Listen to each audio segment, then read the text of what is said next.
আজি আমি জানিম মানুহে পৃথিৱীৰ বাহিৰত বনোৱা একমাত্ৰ থাকিব পৰা ঠাইৰ বিষয়ে, য'ত এদিনত 16 বাৰ সূৰ্যোদয় হয় আৰু 16 বাৰ সূৰ্যাস্ত হয়, যাৰ নাম হৈছে ইণ্টাৰনেশ্যনেল স্পেচ ষ্টেচন।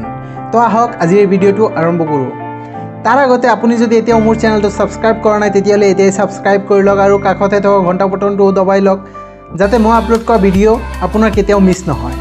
তো আহক ভিডিঅ'টো আৰম্ভ কৰোঁ। বিশ্বৰ 15খন দেশৰ স্পেচ এজেঞ্চি যেনে USA নাছা, কানাডাৰ CSA, ৰাছিয়াৰ ৰছকসমছ, জাপানৰ জাক্সা, ইউৰোপৰ ESA ইত্যাদি কেইবাটাও দেশৰ স্পেচ এজেঞ্চি মিলি এইটোক প্ৰস্তুত কৰি উলিয়াইছে।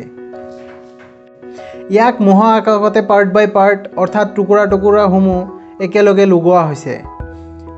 ইয়াৰে প্ৰথম অংশ জাৰিয়াক 1998 চনৰ 20 নৱেম্বৰ তাৰিখে ৰাছিয়াৰ প্ৰটন ৰকেটৰ জৰিয়তে লঞ্চ কৰা হৈছিলে। ইয়াৰ পাছত 2 বছৰৰ ভিতৰত বাকীবোৰ পাৰ্টছ বেলেগ বেলেগ দেশৰ পৰা বেলেগ বেলেগ স্পেচ ক্ৰাফ্টৰ জৰিয়তে ইয়াক মহাকাশত নিয়া হৈছে আৰু তাতে এষ্ট্ৰনটৰ দ্বাৰা ইয়াক লগোৱা হৈছে। ইণ্টাৰনেশ্যনেল স্পেচ ষ্টেচনে হৈছে মানুহে পৃথিৱীৰ বাহিৰত বনোৱা একমাত্ৰ ঠাই য'ত মানুহ থাকিব পাৰে। ISSত এবাৰত 6জনীয়া মহাকাশচাৰীৰ দল এটা থাকিব পাৰে আৰু প্ৰতি 6 মাহৰ মূৰে মূৰে এই মহাকাশচাৰীসকলক পৰিৱৰ্তন কৰা হয়, মানে সলনি কৰা হয়। মাধ্যাকৰ্ষণিক বল নথকাৰ বাবে তাতে থকা মহাকাশচাৰীসকলৰ হাড়বোৰ দুৰ্বল হ'ব ধৰে, যাৰ বাবে তেওঁলোকৰ প্ৰতিদিনে ফিজিকেল এক্সাৰচাইজ কৰিব লাগে।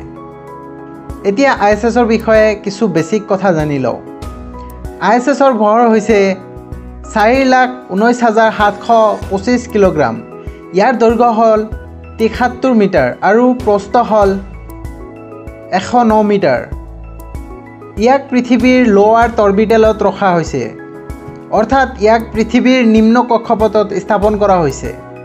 ISSে পৃথিৱীৰ কক্ষপথত প্ৰতি ছেকেণ্ডত 7.66 কিলোমিটাৰ আৰু প্ৰতি ঘণ্টাত 27,000 কিলোমিটাৰ বেগেৰে গতি কৰি পৃথিৱীৰ চাৰিওফালে ঘূৰি আছে। এবাৰ পৃথিৱীৰ পৰিভ্ৰমণ কৰিবলৈ ইয়াক 92.68 মিনিট সময় লাগে। সেইবাবে এদিনত প্ৰায় 16 বাৰ ইয়াতে ৰাতি হয় আৰু 16 বাৰ দিন হয়। কিয় ইয়াক বনোৱা হৈছে? ইণ্টাৰনেশ্যনেল স্পেচ ষ্টেচন হৈছে লেবৰেটৰী, অবজাৰভেটৰী আৰু ফেক্টৰী। ইয়াত মহাকাশত কিদৰে থাকিব পাৰি বা বসবাস কৰিব পাৰি আৰু বেলেগ বেলেগ এক্সপেৰিমেণ্টৰ বাবে বনোৱা হৈছে। আৰু ভৱিষ্যতে মানুহে যেতিয়া চন্দ্ৰ বা মঙ্গল গ্ৰহত যাব তেতিয়া ইয়াৰ পৰা বস্তু যোগান ধৰা আৰু কাৰিকৰী সহায় কৰিবৰ বাবে ইয়াক বনোৱা হৈছে। যিহেতু এইটো বিশ্বৰ কেইবাটাও দেশে মিলি বনাইছে, সেইবাবে ইয়াত বেলেগ বেলেগ দেশৰ বাবে বেলেগ বেলেগ লেবৰেটৰিজ আছে আৰু সেই বেলেগ বেলেগ লেবৰেটৰিজত বেলেগ বেলেগ এক্সপেৰিমেণ্ট কৰি থাকে।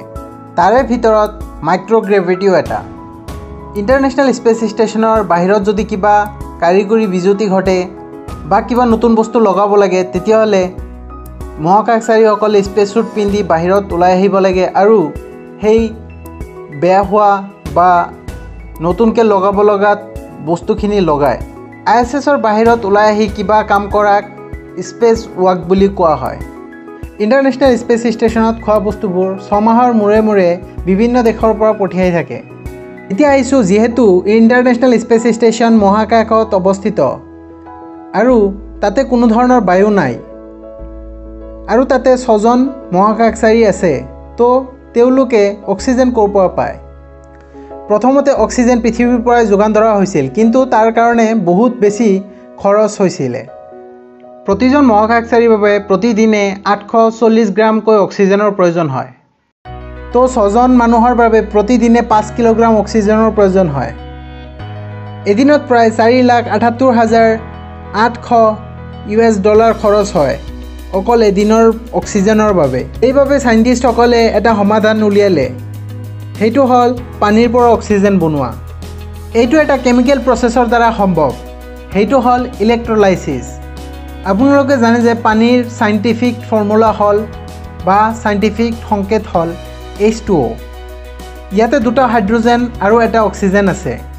যেতিয়া ইয়াত 1.23 ভোল্ট বিদ্যুৎ দিয়া হয়, এইটো ভাঙি হাইড্ৰজেন আৰু অক্সিজেন অণুৰ সৃষ্টি হয়। এইটোক বেলেন্স কৰিবলৈ 2টা পানীৰ অণু দিয়া হয় আৰু তাৰে পৰা ভাঙি অক্সিজেন আৰু হাইড্ৰজেন ওলায়। ইয়াত ওলোৱা হাইড্ৰজেনটো হাইলি ফ্লেমেবল হয়, যাৰ পৰা জুই লগাৰ চান্সেছ বহুত বেছি থাকে। ইয়াৰ বাবে কিছুমান সৰু সৰু গছ লগাইছে আৰু এইবোৰে হাইড্ৰজেন আৰু মানুহে নিশাহত এৰি দিয়া কাৰ্বন ডাই অক্সাইডৰ বেলেঞ্চ বনাই ৰাখে।